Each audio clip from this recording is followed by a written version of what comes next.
Hello bachcho, let's see this question. The question says two elastic rods are joined between fixed supports as shown in figure. Condition for no change in lengths of individual rods with the increase of temperature. यहाँ पर हमें दिया गया है alpha 1 alpha 2 जो कि linear expansion coefficient है दोनों रॉड्स के लिए. A1 एंड A2 हमें गिवन है area of rods cross sectional area, और y1 एंड y2 गिवन है Young's modulus of both the rods. तो टेम्परेचर इंक्रीज करने से क्या होगा कि रॉड्स एक्सपैंड करेंगे, लेकिन दोनों जो है फिक्स्ड सपोर्ट के बीच में टंगे हुए हैं. तो क्या होगा कि ये इनका लेंथ इंक्रीज तो करना चाहेगा, लेकिन आपस में ही ये एक दूसरे पर कंप्रेशन फोर्स डाल देंगे और जिससे कि इनका लेंथ इंक्रीज नहीं करेगा. तो उसका कंडीशन हमें फाइंड आउट करना है. तो क्या होना चाहिए कि टेम्परेचर चेंज के कारण जो लेंथ में चेंज आ रहा है, जो इंक्रीज आ रहा है, वो इक्वल होना चाहिए कंप्रेशन के कारण जो लेंथ में डिक्रीमेंट आ रहा है. वो दोनों इक्वल हो जाए तो लेंथ वही रह जाएगा, सेम लेंथ रह जाएगा. तो जो की कंसेप्ट हम यूज करने वाले हैं इस क्वेश्चन में, पहला तो थर्मल एक्सपेंशन का, थर्मल एक्सपेंशन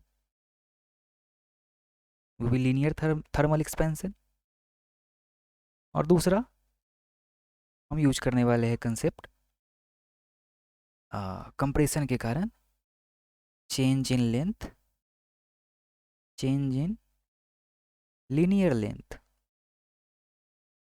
ओके, लीनियर के साथ लेंथ के साथ लीनियर लिखना जरूरी नहीं था, you can cut it down. So change in length due to compression. यही दोनों कंसेप्ट हम यूज करेंगे क्वेश्चन में. तो चलिए क्वेश्चन को सॉल्व कर लेते हैं. तो फॉर्मूला क्या होता है थर्मल एक्सपेंशन के लिए कि चेंज इन लेंथ होता है ड्यू टू थर्मल एक्सपेंशन. ये हमारा होता है original length multiplied by coefficient of thermal expansion alpha multiplied by change in temperature. और change in length due to compression ये क्या होता है, तो हमारा होता है stress is directly proportional to strain, और stress is equal to Young's modulus multiplied by strain. और स्ट्रेस क्या होता है, स्ट्रेस होता है अप्लाइड फोर्स, एक्चुअली ये होता है compressive force divided by area, और ये कंप्रेसिव फोर्स इक्वल हो जाता है अप्लाइड फोर्स के. This is equal to Young's modulus multiplied by strain, जो कि होता है change in length divided by original length. तो यहाँ से हमारा चेंज इन लेंथ आ गया, चेंज इन लेंथ आ गया force multiplied by original length divided by area multiplied by Young's modulus. ये दोनों फार्मूला इन्हीं दोनों का हम यूज करेंगे. तो फॉर रॉड 1 निकाल लेते हैं, हम रॉड को नाम दे लेते हैं. यहाँ पर हमें ओके नाम दिया गया है हमें, ये रॉड 1 है, ये रॉड 2 है. तो रॉड 1 के लिए और रॉड 2 के लिए दोनों के लिए लिख लेते हैं थर्मल एक्सपेंशन, थर्मल एक्सपेंशन. उसके कारण चेंज इन लेंथ कितना आ रहा है, तो रॉड 1 के लिए थर्मल एक्सपेंशन के कारण जो चेंज इन लेंथ है वो हम लिख लेते हैं डेल्टा T1. और वो कितना हो जाएगा, हम इसका ओरिजिनल लेंथ मान लेते हैं L1, इसका थर्मल एक्सपेंशन का कोएफिशिएंट अल्फा 1 दे रखा है, multiplied by change in temperature, तो डेल्टा T है, दोनों के लिए सेम है. सिमिलरली थर्मल एक्सपेंशन रॉड 2, और उसमें चेंज इन लेंथ कितना होगा, सॉरी यहाँ पर हम डेल्टा LT1 कर लेते हैं, और ये डेल्टा LT2 कर लेते हैं. ये thermal expansion in length for rod 1 और फॉर रॉड 2, ये हमारा हो जाएगा. लेंथ मान लेते हैं रॉड 2 का initial length L2 multiplied by alpha 2 multiplied by change in temperature, तो सेम है. सिमिलरली कंप्रेशन के कारण चेंज इन लेंथ, इसको हम डेल्टा सी से डिनोट कर लेते हैं। और ये हमारा रॉड 1 के लिए क्या होगा, डेल्टा एल C1। ये क्या होगा, जो हमारा फोर्स अप्लाइड है। अब यहाँ गौर करने वाली बात ये है कि ये दोनों जो रॉड्स है ये इस पॉइंट पर, इस सरफेस पर कांटेक्ट में है। तो जो रॉड 1 रॉड 2 पर फोर्स लगाएगा, न्यूटन्स थर्ड लॉ के हिसाब से रॉड 2 भी रॉड 1 पर वही फोर्स लगाएगा। और ये फोर्स, यही हमारा कंप्रेशन फोर्स होगा। ये फोर्स इक्वल है, तो डेल्टा C1 हमारा हो जाएगा force multiplied by original length L1 हमने माना है, divided by area A1 multiplied by Young's modulus A1। Similarly delta L C2 हमारा हो जाएगा force multiplied by L2 divided by A2 multiplied by Young's modulus rod 2 का। अब क्या होना चाहिए कि चेंज इन लेंथ हमारा 0 हो। इसके लिए क्या होना चाहिए कि delta L T1 should be equal to delta L C1 and delta L T2 should be equal to delta L C2।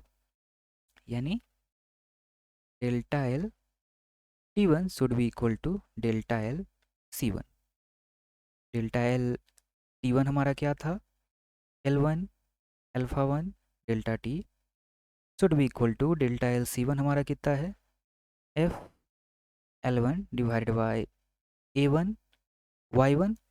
अच्छा, जो हमारे ऑप्शंस है, ऑप्शन में A1 डिवाइडेड बाई A2 दिया हुआ है, तो हम यहाँ से A1 निकाल लेते हैं।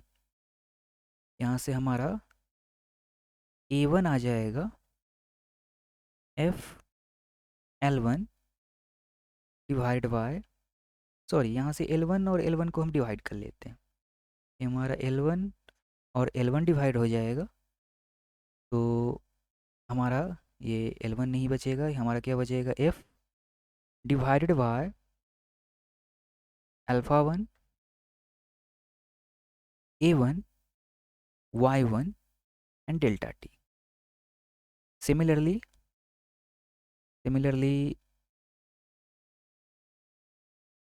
हमारा दूसरे रॉड के लिए डेल्टा एल T2 ये हमारा इक्वल होगा डेल्टा एल C2 के।